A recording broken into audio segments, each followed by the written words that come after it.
When I started resistance training with calisthenics, which was approximately 9 years ago, I was 72 kilograms at 184 centimeters, and it took me roughly 1 year and a half to look pretty jacked and massive at over 85 kilograms, exactly as shown in the video right now.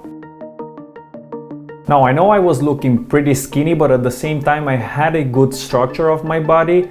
However, I went through several body transformations until I started resistance training with calisthenics, and I used to be a swimmer when I was a kid, so that's why I have that pretty good foundational frame from where to start and build up some muscles.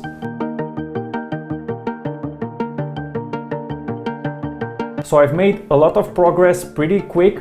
However, it was really hard because I went all natural, no protein powders or creatine whatsoever. And what I did to progress so fast, because I was pretty much physically weak, except that I had great endurance, was to start with foundational training. Because that's all I could handle, and inspired by Hannibal for King, for instance, and many other old school guys on the internet, even friends of mine, I started to do a lot of diamond push-ups, dips, leg lifts, various squats, wide and closed chin-ups. I practically used a handful of exercises only. However, it was possible because I did eat a lot and very sustainable at the same time, and kept doing so. It was a good habit for me. I knew that calisthenics is as efficient as lifting, but only if the calorie intake was sustainable, so that's exactly what I did. Then, in what regards the training method, it was usually based on volume or high volume, except for when I was too sore or generally tired to train intensively and extendedly. I also did progressive training, using progressive exercises from easy to difficult or the other way around, but in general I like pushing myself and build intensity through progressively overloading with sets, reps and workout frequency. I knew this style of working out was going to deliver the proper results. However, during my short periods of a few days in the countryside, I also tried other forms of conventional training, which was very interesting and challenging at the same time.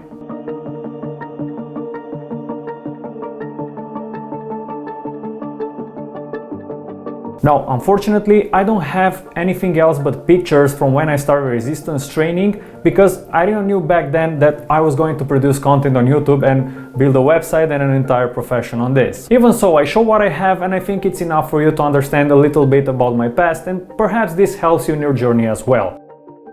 Now, getting to some specifics about my workout, the major problem I faced in my first months of calisthenics, even if I can't show through images unfortunately, was that I couldn't do many reps. Believe me, I was a beginner too.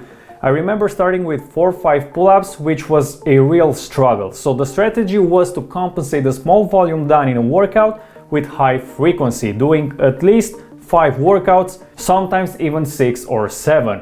And I split them like this: 2 workouts for squats, variation and sprints or running and plyometrics, another 2 composed of various push-ups and dips, 1 for my abs, and another 2 workouts for my pull-ups, different weights and grips. So nothing fancy whatsoever, but I did work a lot and I kept being consistent like this for a very long time.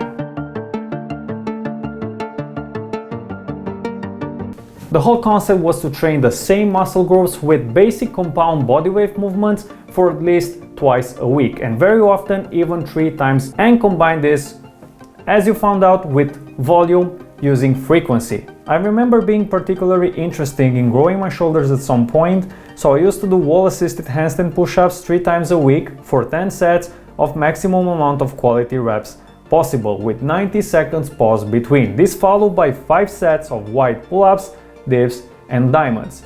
This was one workout example. I did struggle a lot with handstand push-ups and dips, but I grew my shoulders big and rounded, strong and functional through this consistency.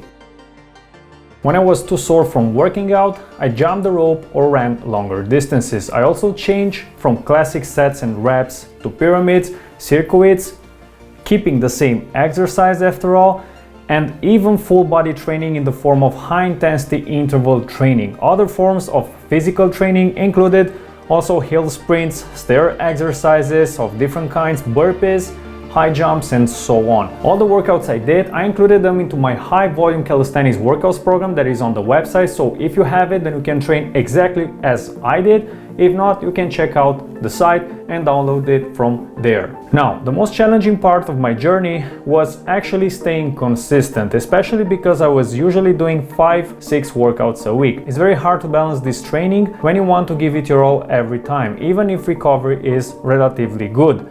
Therefore, out of 5-6 workouts, I managed to do no more than 2-3 at a high work capacity.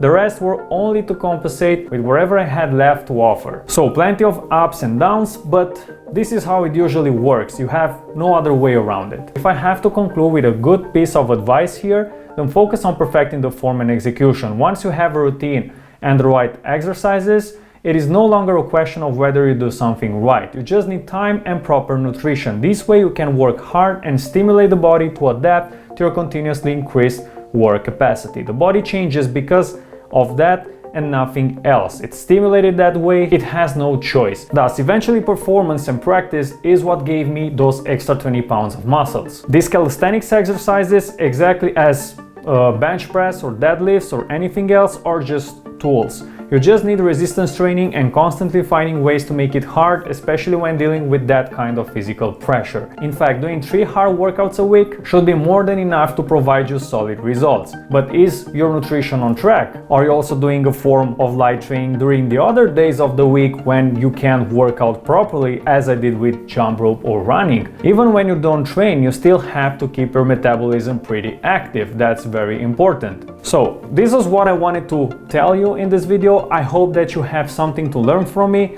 and I hope that you enjoy it. I'll catch you in the next video. Let me know what you think in the comment section below. Don't forget to subscribe. Salute!